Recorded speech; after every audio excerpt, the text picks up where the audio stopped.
Najnovší spôsob zdobenia tort je tzv. Craft cutting, keď pomocou raznice a lisu vyseknete z jedlého papiera alebo z jedlej oplatky ozdobu. Používajú sa na to originálne lisy, ale v našich domácich potrebách nám stačí aj takýto obyčajný lis na rezance. Dôležité je len, aby tam boli dva hladké valce. Ako na to? Zoberme si raznicu, zoberme si jedlý papier,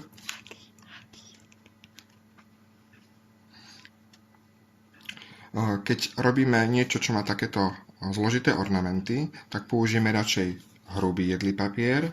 Pokiaľ robíme niečo, čo má len hladké tvary a nehrozí, že sa nám tá oplatka potom roztrhne, tak radšej použijeme tenšiu oplatku, pretože sa s nej lepšie vysekáva.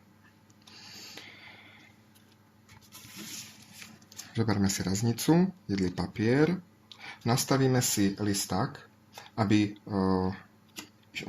nebola tam príliš veľká medzera, ale zas aby nebola ani príliš malá, pretože keď si to nastavíme príliš natesno, tá raznica sa nám otlačí aj do valca a tým by sme si ho poškodili.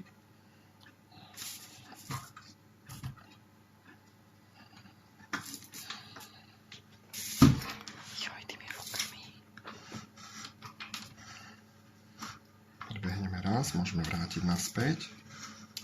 A keďže toto je hrubá oplatka, tak to pustím ešte raz, aby bola istota, že sa to dobre vysekne.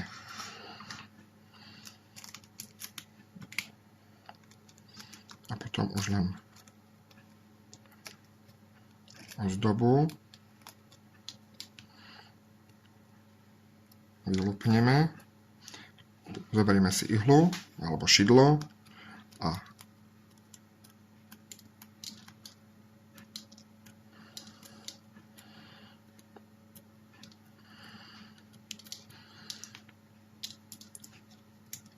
snehovú vločku máme na svete. Jedlý papier môžeme farbiť, či už práškovými, perleťovými farbami, alebo striekať airbrushom.